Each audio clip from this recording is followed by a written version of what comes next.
Welcome to A Celtic State of Mind. I'm Paul John Dykes, and this evening I'm joined by JP Mason, Anthony Haggerty and Colin Watt for what is a post-match reaction podcast to yet another outrageously bad performance and result by Celtic.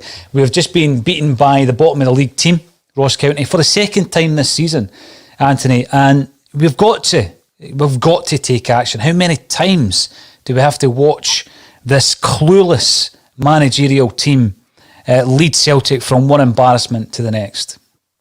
Do you know what?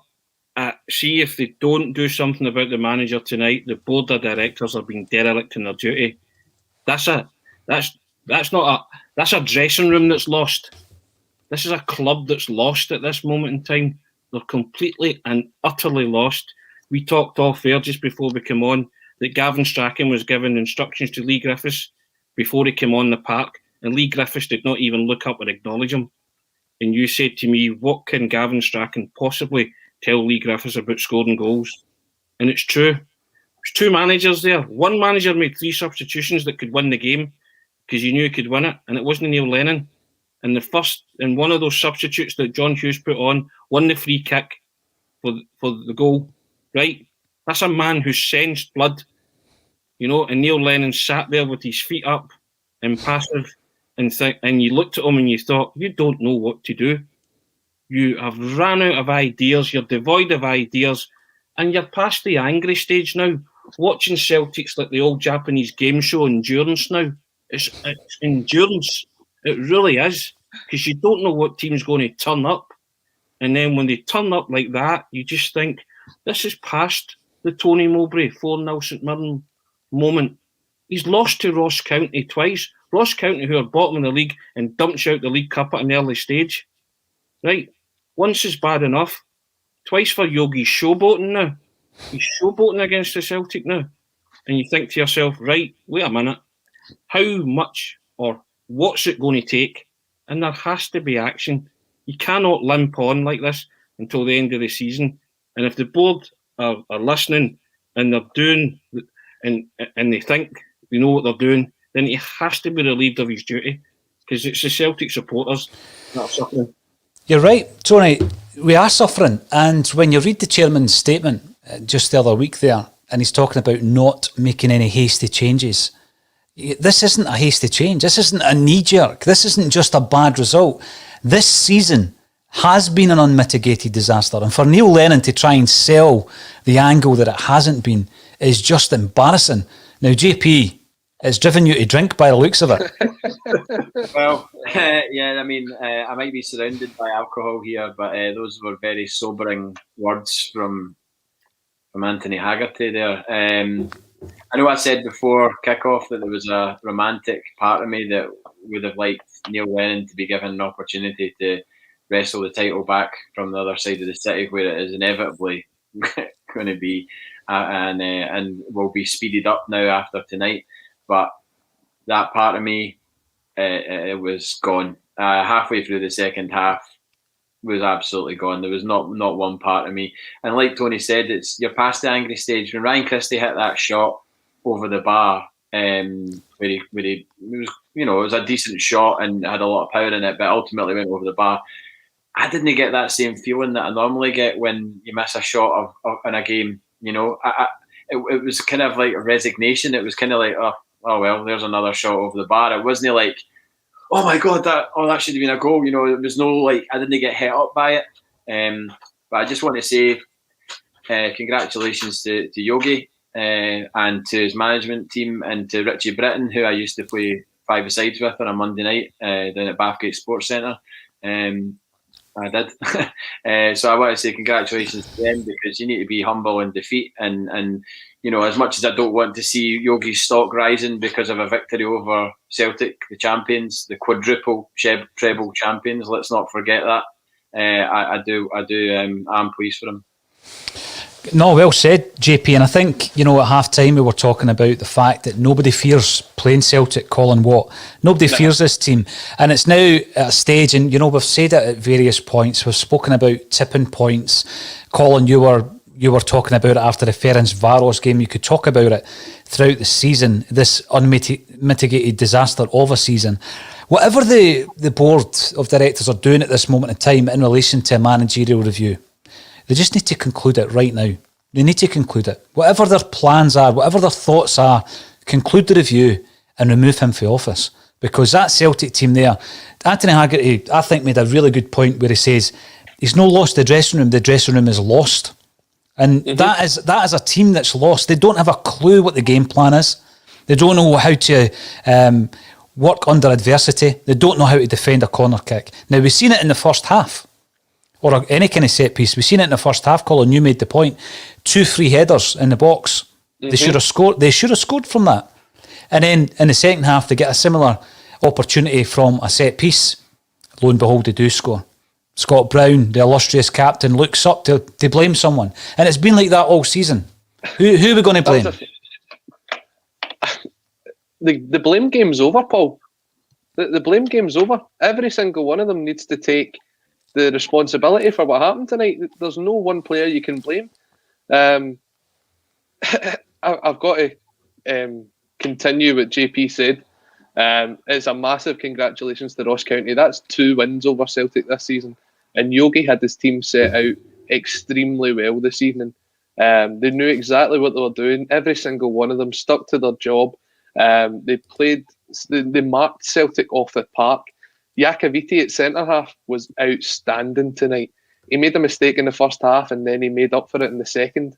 And I tell you what, we could still be playing at 9:30 tomorrow morning, we wouldn't have scored. It was terrible. But unfortunately, gentlemen, it is Groundhog Day once again. And you know what happens? You wake up tomorrow morning and nothing has changed. All you can hope for is that there's only, 8 games left of the season now, I think? Yes. 8 games left. Be thankful it's only 8. That's all we can say. We just the ball keeps rolling on. Well, we spoke at half-time and we spoke about Diego Laxalt, the regression of that player. Anthony spoke about it. We were disappointed when Taylor went off. Yeah, he was quite involved in the second half, but I wouldn't let that mask the fact that, his Celtic career has nosedived. It's fallen off the edge of a cliff. And for anyone, actually, who doesn't think that a player like Chris Ayer is AC Milan class, I just beg you, go and look at that player, Diego Laxalt, on the park tonight. Because the simplest of things in terms of crossing a ball is beyond him. And I know he comes from, really, really good stock and he's got this calibre about him. He's got a great reputation. But he's dreadful. He's dreadful. Most of the players on that park tonight were no better. So Colin made the point, Anthony, about the fact that we wake up and it's Groundhog Day tomorrow. It can't be. It simply cannot be. Because the club, as you say, they're looking at a situation where there's a dereliction of duty if they don't act. Yeah. Particularly, and I keep saying it, when the season ticket renewals come in, because I can see huge numbers of Celtic fans. And I'm not even going to call it holding the club to ransom. What I'll do is I'll go back to what Kevin Graham said a couple of weeks ago. Celtic fans treating the club the way that they're treating us. All right? And I can see that happening. Without a doubt. See, if you're the board, this is the time when you act like a CFC supporter and not a PLC board, right? Be a CFC fan, not a PLC fan, and the manager has to go. If you care deeply about the club, the way JP, the way Colin, the way yourself, and the way I care, then you have to remove the manager from office. You see, if you don't, it's a form of self-harm.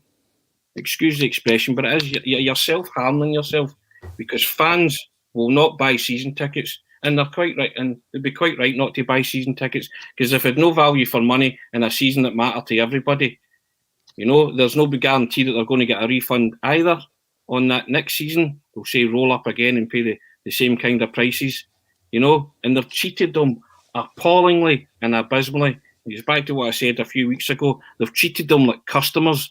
They've not treated the fans like fans or supporters. They've treated them like a customer base. Give us your money, give us your money. We won't give you anything in return this season. We all had high hopes for this season, and it's came crashing down round about your ears. And there's still 2 Rangers games to go, by the way. It could get worse. No any better. It could get worse, right? So, I mean, if that's what they want, that legacy to be, then so be it. Good luck in selling season tickets. Because see every Celtic fan at this moment in time, they'd be right to turn and say, nah, we've had enough. And it's no case of bad. You can accept losing the title. You can accept that. But they've not even challenged. They've not even put up a challenge for anything this season. Mm-hmm. And that is what's the most galling thing for the Celtic supporters right now. As I say, they're past the angry stage. We've been pointing this out at various points in the season. Red flags, Ferencváros, Colin said that. I would have said then as well. Aberdeen, the first Rangers game, no shots on target. How many times are they going to say, what this guy can do? What's that? Sparta Prague, home and away. Yeah. Times two. Yeah. Yeah. So how many times? Where's the line in it? The line in the sand has been drawn now. You have to act. Capello Mark used the word charade. Now, I think that's a great word for where we are, because I wasn't going to mention this, but after the Aberdeen game, the 1-0, the uninspiring game against Aberdeen, we got pelters from a few fans who were saying, what about talking about the positives? And all season, we've had this attitude of, why not talk about the positives? And it's like, you mentioned earlier about propaganda and the fact that, the Celtic view used to be called Pravda. If you're going to just try and pull the positives from this season, then you're part of the problem. You're buying into the charade. We can't do it, because if you do, then you're going to be asked to buy a season ticket to watch Lenny Ball next season again. And quite frankly, Lenny Ball for me, it's a manager who, as Anthony said there, his body language tonight once again, sitting there in the dugout with his feet up. 3 or 4 times I counted him just throwing his arms up in frustration. Now I look over there at any manager in any walk of life, and if that's the body language, how uninspiring is he? Because he's uninspiring to me as a fan. So if I'm a professional footballer, I'm going to feel even worse than that. Now, the thing is, people say it makes no difference. Whatever you do, it makes no difference. Well, I disagree with that.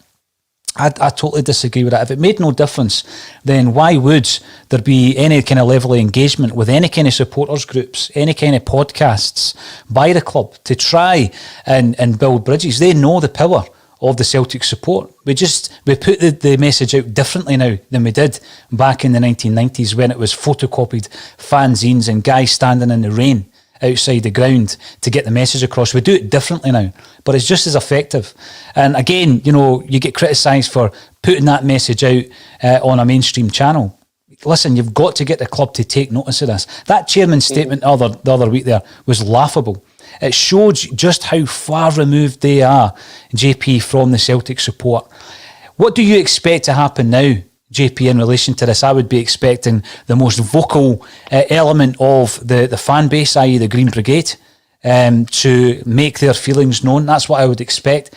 But I don't think we can, as a Celtic support, rest on that. We can't just say, it's all right, Green Brigade will come out and say something and we agree with that. I think there needs to be some kind of unified message here. And if nothing happens, if Colin's fears are true and it's going to be Groundhog Day and we wake up tomorrow and we do the bulletin at 12:30 as we do, I may have another day off. JP. I'd be interested to know. I didn't look at it, but I would be interested to know what the reaction was to Liverpool's home defeat yesterday to Everton. Was there sort of similar Liverpool fan podcastings, all dissecting that performance and saying, Klopp's got to go and all the rest of it. Now, I'm not comparing Neil Lennon and Jurgen Klopp. And sorry to bring up Jurgen Klopp, the pound shop Jurgen Klopp. The doppelganger. It's your doppelganger. I think I could be in the running for the Liverpool job shortly, going by their results. But no, I just wonder if there has been the same level of dissection and post-mortem on their result yesterday, because that was a horrendous result for Liverpool yesterday. Let's not get away from it. First time Everton had won there since 1999 in the league. Mm-hmm. 2 years, eh? Yeah. I mean, that's wild. So, you've got that going on down there. So I don't think for anybody to say that we're being like overly negative at this, it's not. This isn't new. You look at one of the most frustrating things when a player is on the park and something doesn't go right for them, they're going to throw their arms up in the air, and they're like, and that's one of the most annoying things. When you're at the game and you see a player do that, you're like, wait, just get on with the game. Don't worry about what's just happened. Get on with the game. So when you see the manager of your club doing that and throwing his arms up in the air and just basically displaying despair at what he's seeing, he's responsible for the team on the pitch. He picked that team, and we all said that before the game tonight. Why is he not playing with two up front if he's playing that system? Mm-hmm. Why is he playing up front? And then it showed you how many touches we'd had in the box. Just as Griffiths came on, it was like 23 touches in the box versus Ross County's 3 or something like that. And Ian Crocker said, oh, well, Lee Griffiths, if he'd got even a fraction of those touches in the box, he would have probably put one of them away. And he's right. And that's a commentator on Sky saying that. And we're just, guys in our houses talking about this game, and we're saying it. And yet it still played out as it did. The point you made there in relation to being frustrated when you see players doing it annoys me. Greg Taylor's bad for it. He does it all the time. And what you're trying to do there as a player is you're trying to actually put that blame for the misplaced pass or someone not making the run that you expected them to make.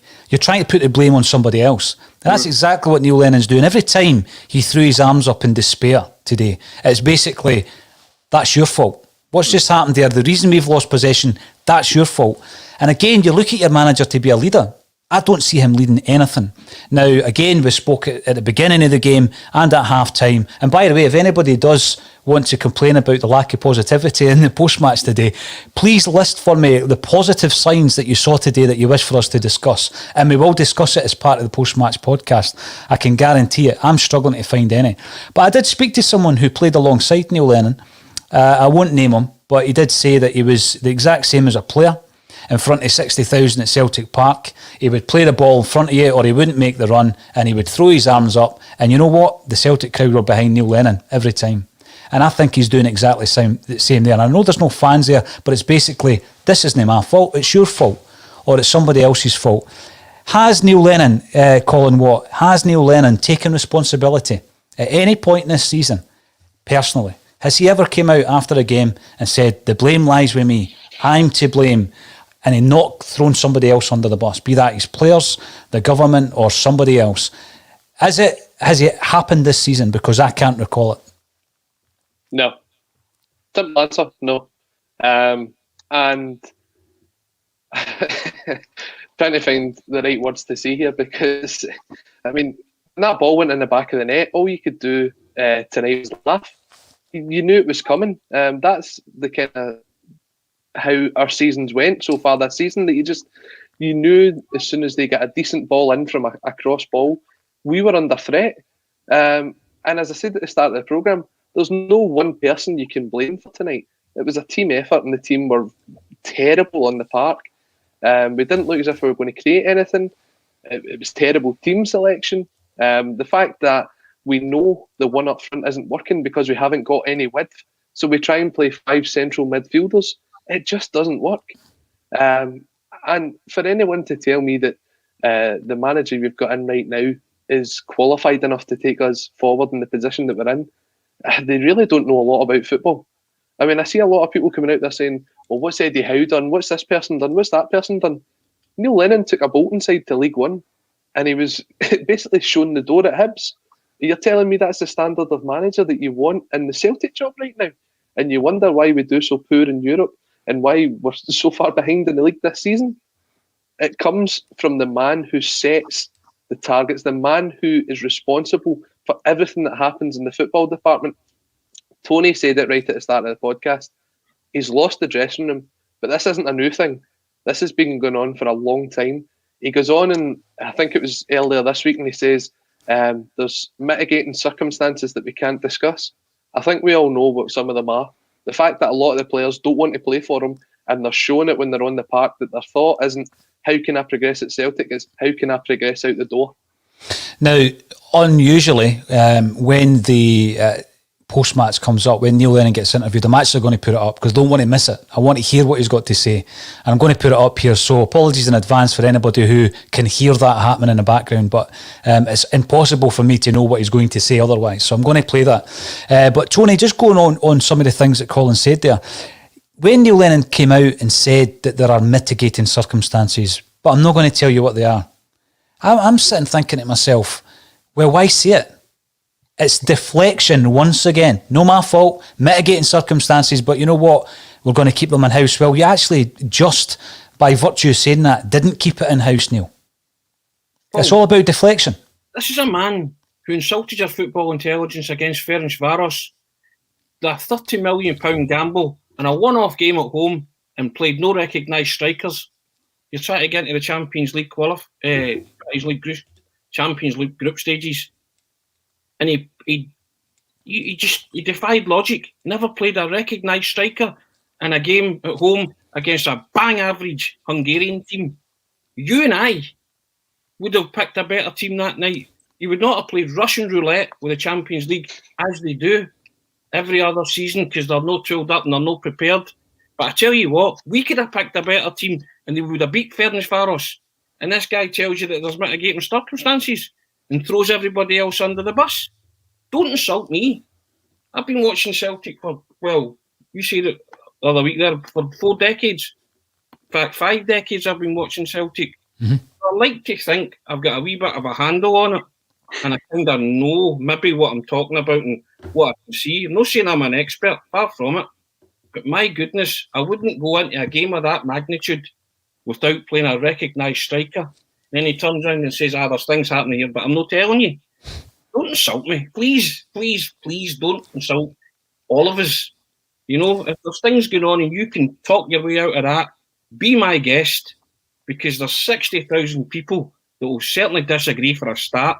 The ones that pay their hard-earned to pay your wages, and every other player that was on the park tonight who is masquerading in a jersey, as Colin says, they're playing for themselves, because they're not playing for the manager and they're not playing for anybody else. They're playing for themselves, and because of that, the club's lost. Dressing room, Tony, the club's lost from top to bottom. The club is lost. They're in a bit of a wilderness here. Go on, Colin. Tony, you are showing more passion in that couple of minute rant than what I've seen from like half the players this season. But that's what I mean. It's terrible. As much as we do, then they would do the same. Right? So I can't get my head around it. Neil Lennon is smiling as he comes on. Can't get his head around it. We dominated the game. Unbelievable chances missed. Yep, they did. And we lost a goal from a set play. I mean, it really is Groundhog Day. I mean, you could actually play an entire video very similar to the Charlie Nicholas I'm sitting here thinking, where he says, I'm bitterly disappointed. You could actually compile a video. It would maybe last about 28 minutes. Neil Lennon just saying, I'm bitterly disappointed. It's a difficult one to stomach. You're telling me. I'm hearing Della Mitri, the needle returns to the start of the song, and we all sing along like before. Great song. And we'll all be lonely tonight and lonely tomorrow. I tell you what, that's what us feel right now. If you are feeling lonely tomorrow, join us at 12:30 for the ACSOM bulletin. Because I'm going to ask Kevin Graham to host it tomorrow with Russell Boyce, the Monday Club. JP, I mean, Colin made the point there about Anthony Haggerty showing more passion in his 2 minutes there, the dialogue, I'm not going to call it a rant, than we've seen from certain players all season. When I see, for example, Neil Lennon coming out in a press conference after the Dubai fiasco, and that's not passion for me. That's not passion, it's arrogance. It's arrogance that everybody else is to blame, and again, it's a Groundhog Day thing. I've never once heard him saying, this is on me. Ferencvaros, right, so he doesn't play a striker. He played the exact same side the following week in the league game. It's arrogance. He's patronising Celtic fans now. He needs to leave. What's your thoughts, JP? If you wake up tomorrow and you're getting kind of keyed up and G'd up, maybe not keyed up, for the ACSOM bulletin. It's not that kind of bulletin. For the ACSOM bulletin. and he's still in charge. What are we going to talk about? Seriously. I don't live in Bathgate anymore, by the way. But no, I mean, yeah, it's. Listen, I think that that would be a lot of those players' final ever trip to Dingwall. I've never been to Dingwall.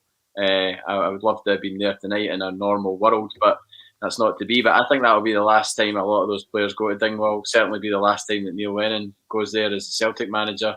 Might be the last time he goes there as a manager, full stop. And I think we're all aware of that. That should be.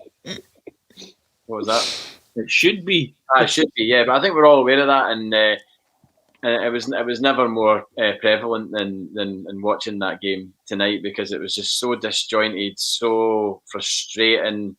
But at the same time, despite the fact that we'd won the last 5 games and won a lot of them comfortably as well, you just knew that we had another performance like that in us, and it was only a matter of time before we saw it again. And it's just horrible to watch. And yeah, I think I would be very, I know I'm going to say this tongue firmly in cheek, but I'd be very, very surprised if there's not something happening between now and tomorrow morning, or at least tomorrow morning. I mean, purely to goodness. Be prepared to be surprised, JP. Be prepared to be surprised. Colin, I'm going to ask you this question because, again, you know, certain things frustrate you in times like these that may not otherwise have frustrated you. And you start looking at everything. Every nuance of Celtic is being analysed by us on a Celtic state of mind. And you would hope that, you know, going for a record 10th title in a row, it would have been all positive. But there's been very, very little positive about it. So when I'm looking at Lee Griffiths getting warmed up, you know, and you're thinking to yourself, oh, it must be 65 minutes on the clock. He's getting warmed up to come on. And as Tony says, Gavin Strachan, with that wee penny that's on some kind of wire, and I don't know what he's doing on that touch pad thing, right? I really don't know what he's doing. But Lee Griffiths couldn't care less. In fact, he's not even looking at it. He's not even looking at it. He's pretending that he's putting tape on his socks or something, right? And the guy continues to speak, and you're looking at him thinking, you're anonymous. You're absolutely anonymous. So when the time comes tomorrow, Colin, when they're relieved of their duties, is it the entire coaching squad that's going to go? Because I can't see Gavin Strachan making any blind bit of difference to this. I can't see John Kennedy. I think we need to ship them out tomorrow. We need to ship them out tonight. And, you know, if Lenny goes, they all go. What's your thoughts on that? I mean, how many times has that been said? Like, already this season, 12. Like, there's been at least there's been that many Mowbray moments that Mowbray moment isn't even a thing anymore. It's honestly like, if the time has finally come, if the board eventually wakes up from this slumber that they seem to be in, and they eventually decide that they've made a decision and someone has to go, it has to be the whole 3 of them. It generally does have to be the whole 3 of them. They do have to go. As you said, Lee Griffiths, looking at Gavin Strachan. Gavin Strachan's now got a pen for his iPad, as you pointed out, a wee stylus thing. That must have been part of his Christmas present, because that wasn't there in the first half of the season. They don't look interested. They're not interested. As Tony says, he's lost the dressing room. Nobody is going out there and putting 100% in for Neil Lennon anymore. It can't be said any other way. He's not getting the performances out of the players. And if he was a coach or a manager with absolutely anything about him, he would find a way to do that. But tell me one player that has progressed in the last 18 months. There's not one. Not one at all. David Turnbull. Tells you this. Well, David Turnbull was already at a level. Sorrow, and he's on the bench. Yeah. But that tells you everything you need to know. David Turnbull, we already knew was brilliant when he was at Motherwell. We tried to sign him the season before for that very reason. Sorrow, it took him like over 12 months to get into the first team. If that's the way he's playing in the training, then you'd think automatically he's a first pick. Now, I've seen someone in the comment section saying, stop smiling, stop laughing. Look, mate, this is the way this season's took us. It's took JP to drink. You want some sort of positivity, here's a wee smile. Look, Monday comes round, this game's already moved on. There's 8 games left to go in this season. If you're going to get a new coaching team in between now and the end of the season, it either has to be the team that are going to start again next year and start the rebuild now, or you have to look at someone like, I don't even know, you'd maybe put in Fran Alonso for a game or 2 until you get the right man in if you've not got them already identified. At least that man's got a bit of coaching experience. The Retro Celtic come in via Twitter to say, Paul, there is no chance they will go tomorrow. Can I make a point actually on John Collins' jacket, right? He's been on BT Sports 4 times now. He's worn the same jacket since Christmas. And I was absolutely slated for my Matalan leather, faux leather jacket. I was called a pound shop Johnny Marr. And you've got John Collins still trying to sport this Timberland effort, and it's not looking any better, Johnny boy. Now, Retro Celtic, Paul, there is no chance they will go tomorrow. Well, we'll get the on the jacket, because even Jesus Christ couldn't save this club at this moment in time. You know what I mean? We could be beyond needing a miracle. You know, beyond it. Let's think about this. What does the club do? Should they remove that management team, who, by the way, are embarrassing this football club? What do they do? Well, who takes the reins? Would you say to somebody like Scott Brown, don't play another game this season and just take this team and try and motivate them in some shape or form? I'm just throwing it out there. I'm not saying that's what will happen, but if you bin them all, then you have to turn to somebody. Mm-hmm. Would that person not be your skipper? Well, I'm thinking a situation like this, Anthony. I'm thinking to previous occasions where we've been in disarray and we've sacked a manager. Even as far back as Liam Brady, you remember. Liam Brady gets sacked, Joe Jordan takes 1 game, he then leaves, and then you're up in arms. Frank Connor ends up taking a few games. He ends up an unbeaten Celtic manager before McCarry comes in. Now, I would be prepared, obviously, to just promote from within on an interim basis. I mean, you've got loads of staff there in relation to the fact that no football at Celtic under the first team is being played. Like Colin says, there's plenty of people being employed in coaching and managerial roles. And I'm at that stage now where there is a rot that has set in. And it's a rot it's not going to go away until that management team is away. So what I'm thinking is, it's all or nothing, Tony. So you can't say, right, we'll keep John Kennedy, he'll steer the ship to the end of the season. I think that's just continuing the same problem. They don't trust John Kennedy. Bottom line, the board don't trust John Kennedy, because see if John Kennedy was worth his salt, we spoke about this on Friday, he would have stepped up to the plate. Or they would have said to him, you step up to the plate. John Kennedy learnt nothing from Brendan Rodgers and Chris Davis. Clearly learnt nothing. So they've obviously decided, you're no management material, we can't trust you. So that's why John Kennedy's not been handed the reins at any time this season, because they don't trust him. And see, on the point of the other coaching staff that's there, I suppose it would give them something else to do as apart from being on that path to paradise, because they all seem to take rotating turns to be on as pundits on that. And if it meant getting Darren a day off commentary, that might be a sacrifice worth taking. Now, this is a point. It's all about succession planning. And we spoke at the top of the show about the fact that since Mikael Lustig has left, or even when he was at the club, and the amount of right-backs that were brought in, because I gave a list, didn't I, Colin? And it was Toljan, Maurice Boyer, Jeremy Frimpong. It goes on and on. Kenny is just the latest in a long line, which also probably includes Christian Gamboa. Remember him? And Ilhamid as well.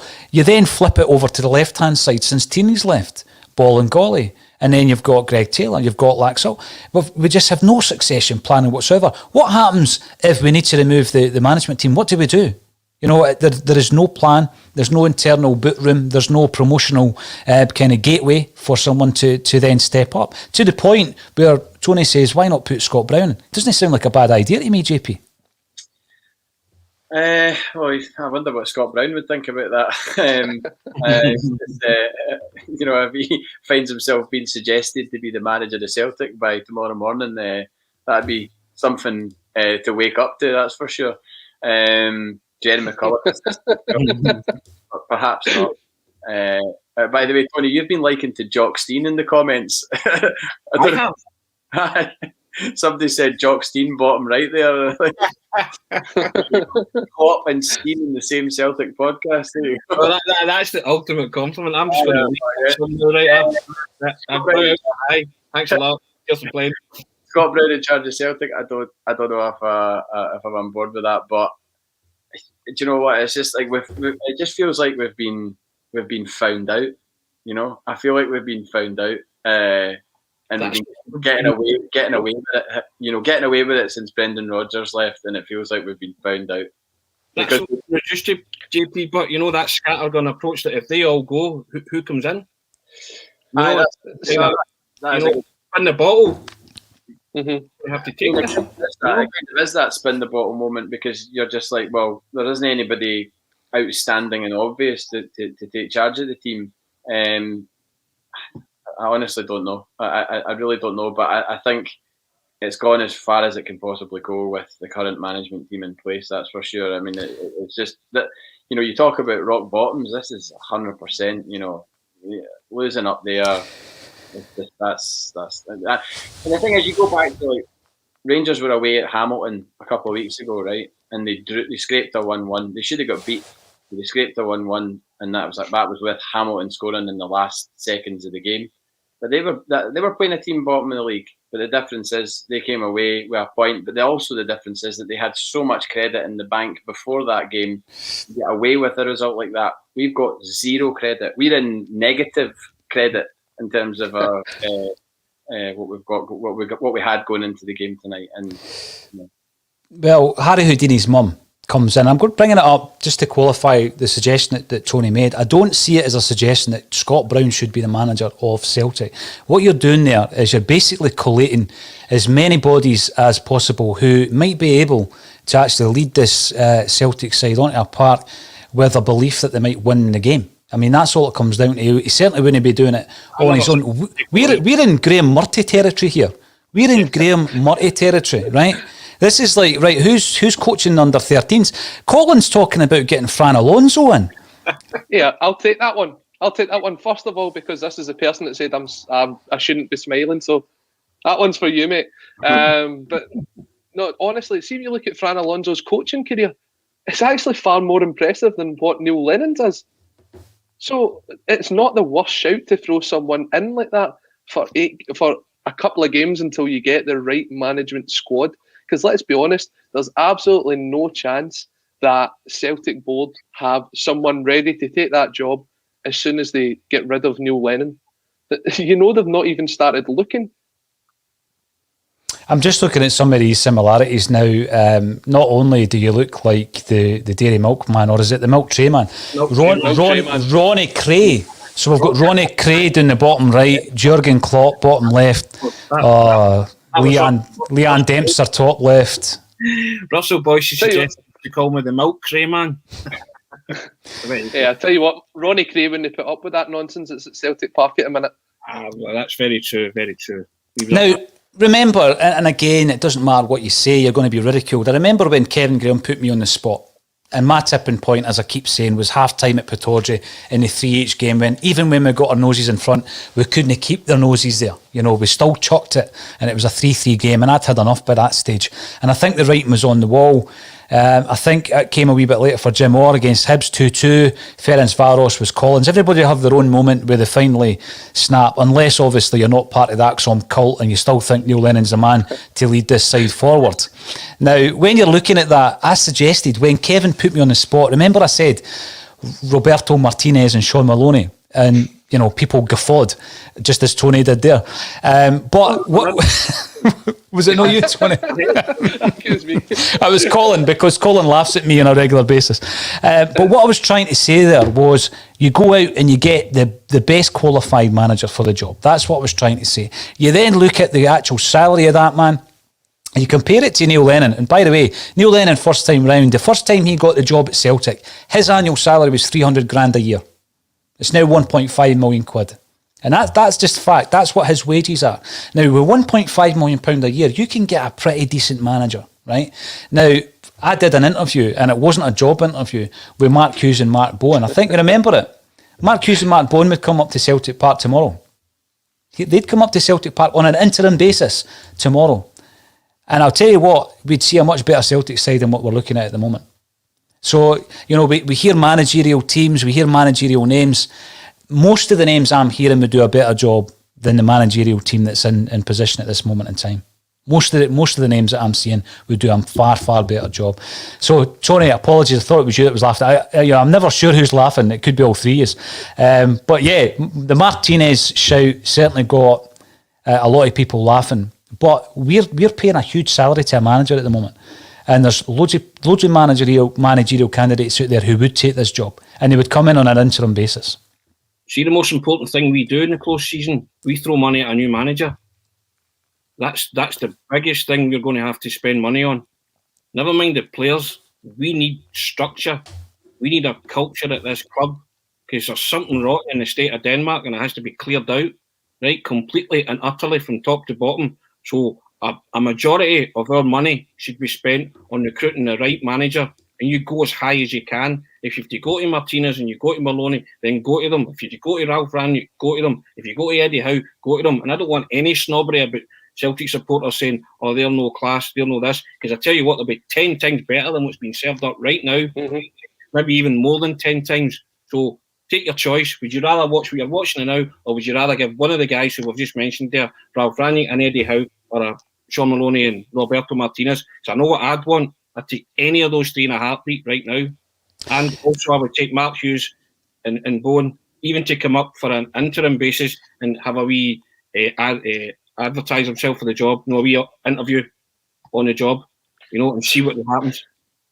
What is there left to lose? Now. What is there left to lose this season? There's absolutely nothing left to lose. I mean, what you have got to lose potentially as a board is these renewals that are coming up. The renewal window will be opening really, really soon. I mean, we saw it last year. I think it was, the beginning of March that the renewals went out. And as everyone knows, the clubs need the money more than ever because they're not getting the fans in the stadium. And to treat the fans the way they're treating them, it's going to be, and I can just picture it now, literally a couple of days before the renewals come out, something happens. And I don't think it's yet. And that's why I still think that when you look at the next game, I don't even know who we're playing in the next game. That's how far away from Celtic I feel this season. Neil Lennon will still be in charge. See, that's the big thing as well. I just took a sharp intake of breath there, so apologies. But that is a big thing, Colin, in that every single step of the way, we've covered it on this show. Every step of the way. And that's going to continue. But I've seen a lot of comments coming in. People are saying, I can barely watch this. If this is what we're going to be served up for another 8 games, because it's unlikely that the Scottish Cup's going to be played, and I think we're all resigned to that fact this season. If that's what we're going to be served up, fans are coming and saying they're not even going to watch it, JP. Now, that's unthinkable for me, because I'll watch us through hail, rain or snow. It doesn't matter to me in that respect. What matters to me is that we make the changes required. We'll cover every single game because we made a promise at the start of this season, and that's going to continue even when we get back to the grounds. I'm not sure how it's going to continue. We might send Colin in a wee camper van or something with a satellite on the roof. I'm not sure, but we'll definitely cover all the games, and we'll do it to the end of the season. But it is becoming almost unbearable to watch, JP. It is, and just to address the people that are saying, "Oh, stop smiling and stop laughing" and things like that. Kev Graham and I have spoken about this off camera and text and stuff like that. Basically saying that there's bigger things going on here in people's lives than football. And maybe a year ago, if you'd asked, maybe a year ago, my reaction to this and my demeanour would be different. But there's far bigger. I mean, I love Celtic. Celtic's been a huge part of my life since I was 8 years old, and then becoming a season ticket holder when I was 18 for 10 years, and then I had my I don't know what you call it, my sort of moment, time in the shadows when I was out of Celtic Park for a couple of years, but I got one back 2013, and I've been a season ticket holder ever since. So, and I love going to the away games as well. I love going to European trips. So me having a smile on my face talking about this is not because I'm putting it on or anything like that. It's because the world is in a state of flux right now, and Celtic is a very small part of that, and I appreciate that. I get that some people will probably think, oh God, it's my entire life and this is a nightmare, and Rangers are going to win the league and stop 10 in a row and everything else. And yeah, it hurts, and we would far rather be in a position where we're on top and we're keeping on going. But I just wanted to say that just because it annoys me that I would be questioned at all for having any sort of devotion to Celtic. But with regards to still watching Celtic right now is horrible on 2 counts, because I'm not at the games and we're playing really badly and we're in a period where it won't be remembered fondly. But I'll still watch Celtic, like you said, hail, rain or shine. There was a great point last week, and it was made, and Anthony was here speaking about the fact that it doesn't matter how much money you invest. It doesn't matter how many away games you go to. If you're a Celtic fan, you're a Celtic fan, Tony. And you made that point. And as I say, I enjoyed a couple of the episodes last week whereby I'm watching it as a Celtic fan. And I'm sitting there nodding along and listening to you guys and disagreeing and agreeing. And that's what it's all about. But, you know, there's no kind of hierarchy when it comes to supporting Celtic. I mean, for example, you could be like, when I first got a season ticket, my first season ticket was 95 quid. And I paid for that through 2 paper rounds that I did. You know, and I saved my money up because that, and by the way, 95 quid was a lot of money to me at that point because I was making 12 quid a week doing paper rounds, you know, so I had to save that up. So then there's a lot of people who then get to the stage where they've got a very successful business and they can afford maybe to buy something or invest something a wee bit more. And, you know, for me, they're not any better or any worse Celtic supporters. And as JP says, I know loads of Celtic fans who have been season ticket holders for decades, but something happens in their personal life and they can't afford that. You know, and they have to put that to the side for sometimes several years. And sometimes it takes someone else in their family to get them back into it. But, you know, you're not going to turn your nose up at them because they've not been at the ground for 5 years. I said on Friday, see if you're a Celtic supporter, it's in your DNA. Doesn't matter how much money you put into the club, right? Because you've decided that's going to be your emotional investment for life. Now, you can be a season ticket holder or you can just be an armchair fan or whatever, but that's your team, that's your club. So don't tell me that any Celtic supporters not affected by this or the ones that are season ticket holders are affected more. You know, people work abroad and can't get to games, but it doesn't mean they don't love their club. Once you choose your club, that's it. You know, that is it, right? There is no going back. And I've said before as well, you can only support one team. People that say, I support Barcelona. No, you don't. No, you don't. You don't get upset with Lionel Messi doesn't turn it on. It doesn't get to you the way tonight does. You know, and we're trying to smile through the tears here. When do you want us to sit here and cry? You know what I mean? You try to be positive, but you can't be positive about any aspect of Celtic at this moment in time. You know, so see, why are you laughing? We're not laughing. Look at us. We're just dissecting the current state of the club, and it's in a state. You know, and then they're saying, stop laughing. We're laughing at bits of humour that we're trying to interject to keep our spirits up, to keep us going as we limp on these 8 games. Don't tell me that somebody's any more of a Celtic supporter than the 4 guys sitting here. Because they're talking absolute Jackson Pollocks. Nice wee Stone Roses reference there. Tony, I'll tell you, you know, you think about laughing. Some of the funniest moments in my life have been on a Celtic supporters bus or at a game. Or even in a pub before the game, and you overhear something or someone says, and it's that humour. And it doesn't. You remember the photographs appearing of the guy lying across 3 or 4 seats sleeping? Remember, because the football was so bad, and it became a meme, and it was funny. £95 for a pie in a programme these days. Aye, someone was just saying there. I'm not sure who it is because it was on Facebook that it was my best job. I was a tremendous paper boy, so maybe it was. I was one of your.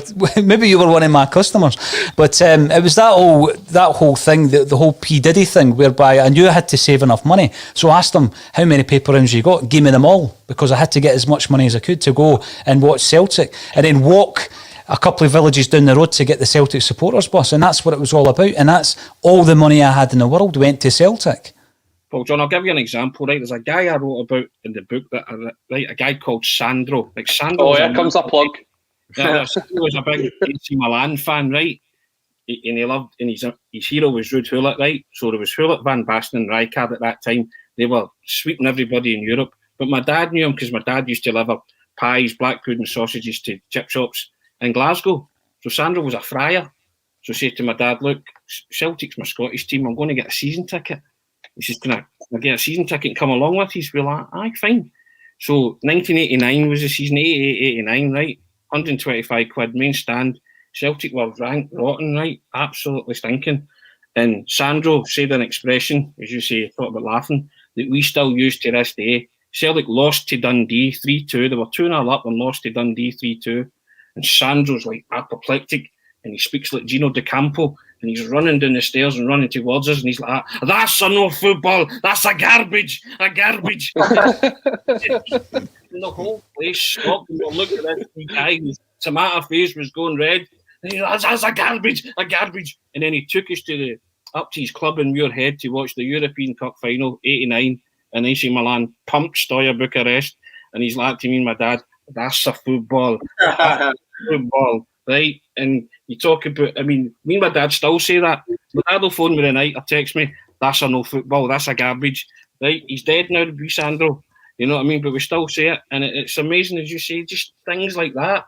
You know, just, it's true. You just get the biggest laughs at the football ever. So even through the down times, you've got to keep your sense of humour and hope that things get better. You know, hope. Now, there was a comment coming in, Anthony. Someone had kindly typed out a quote from the post-match. Basically, I'm going to paraphrase because I can't actually find it. Here we go. It's quite a long one. There needs to be a rebuild in the summer. Am I the man to do that? I don't see why not. I've done it before.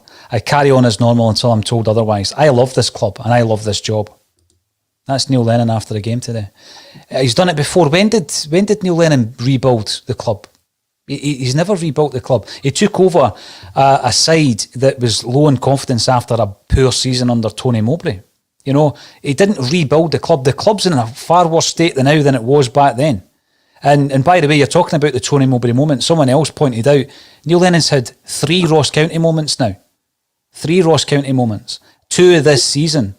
And for him to come out and still be so deluded that he thinks he's the man to lead this club forward, I find that quite frightening. That's scary. Because it gets to that point as well where you ask yourself, because I've seen this said so many times across so many different platforms about just go now and go a legend. I think his legacy now is in doubt. I think the longer he stays here, he's tarnishing that legacy. Result by result. JP, what's your thoughts? I know you watched him as a season ticket holder like the rest of us, and you watched him with pride as a player. We've seen him, you know, achieving some great things as a manager as well. But, you know, the time is now. The time is now. We can't delay this any longer.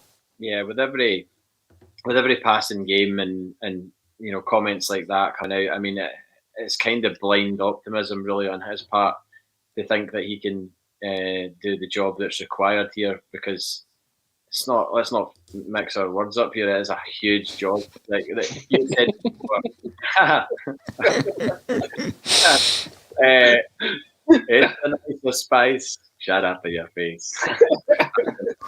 Yeah, it's a massive job, and you've compared what we have coming up in the summer to what we had coming up in the year 2000 when Barnes and Dalglish left, and I don't think that's wide of the mark. You know, I think it's maybe worse than then, and you know, because there was no Henrik Larsson that was going to hang about for another 5 years or whatever it was, because Edouard's going to be away in the summer, and I'm not comparing Edouard to Larsson, by the way, because Larsson is head and shoulders above French Eddie and the player that French Eddie will ever be. But yeah, I think it's hard for me because I've made it quite clear I do love Neil Lennon and I hate seeing him in this situation, and it's kind of like seeing someone that you've known I have known him a long time. You know, half my life I've known of Neil Lennon, and you know, his association with Celtic. But you know, it's a job. At the end of the day, it's a job, and he's not doing it well. Therefore, a person who's not doing a job well normally leaves that job. And regardless of what they've done before in that company, they leave and they move to another company, or they don't stay in the same job. But you know, I think it just needs to be looked at like that, and the sentimentality and emotion needs to be removed from it. And there you go, sentimentality has killed 10 in a row. Yeah, massively. Just exactly what you're saying.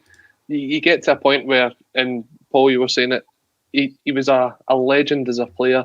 Some still see him as a legend as a manager for what he's done in his first term. But ultimately, football's a results-based business. And when you look at the results this season, there's no space for sentimentality. Because how long do you let that continue to foster? Do you let that go on and try and let him rebuild again? And then what happens? You can't let sentimentality be the reason why you've still got a manager in charge. If that's the reason you've got a manager in charge, that's when you know you're in trouble. If your only excuse is sentimentality. The trust and the faith's gone, hasn't it? Completely and utterly. You wouldn't trust Neil Lennon to rebuild this team. No. And he clearly thinks he can go in, and we spoke about this off air, Paul, didn't we, about that he can charm the board and say, there's been reasons for this, give me another crack at it. And your biggest worry is that he charms them and they say to him, all right. You know what I mean? That's an even bigger concern. Because if the board were acting like a board, they would just say, no, this is it. It has to end. Take sentiment out of it. Just take reality into it. You've just lost to Ross County for the second time this season. Right? You're miles behind Rangers. It's a reality check now they need. No a sentimentality check or a man being either deluded or arrogant, telling you he's still the guy to do this and turn it round. You just need to be realists, no idealists, and say, right, you know what? This is it. We've come to the end of the road. You know, legend is a player, legend is what's that? Boys to men. That's what I was thinking. That's the first thing that came in my head. A wee musical interlude there. I'll see if I can edit that in for the audio version. But that's where we're at. That's exactly where we're at. Sentiment does not come into this. Reality. No, you're right. And what I need to say, we're going to wrap this up. But we, as a Celtic state of mind, we go out as I've been saying before every day, but every so often the figures go absolutely off the scale, and I think Colin can see the figures as well. But across all the platforms tonight, we've consistently been over 5,000. So people are coming in because they want answers. They're coming in to vent. They're coming in to discuss, and every single one of you. Well, almost every single one of you, Colin. Thank you very much for getting involved, because that kind of audience is astonishing. And I just think that, as a Celtic fan base, we can disagree, but let's not fall out about it. We don't have an agenda against Neil Lennon. We're frustrated. We're hurting every single time we put in a performance like that this evening. I mean, you're looking at some of the players for Celtic. Could a new manager do to some of the players what Martin O'Neill did for Stan Petrov? 100%. There's enough players in there. There's enough talent in there, supplemented and complemented by some new players coming in, getting rid of some of the dead wood. But that process should have already started. And the process can only start really with the departure of Neil Lennon. But I have loved it coming back into the hot seat tonight. I might or might not return tomorrow, depending on what the update is. But Kevin Graham and Russell Boyce will certainly be on the ACSOM bulletin. All that's left for me to say is Colin Watt, JP Mason and Anthony Haggerty. I have enjoyed that immensely. Thanks for joining me on A Celtic State of Mind.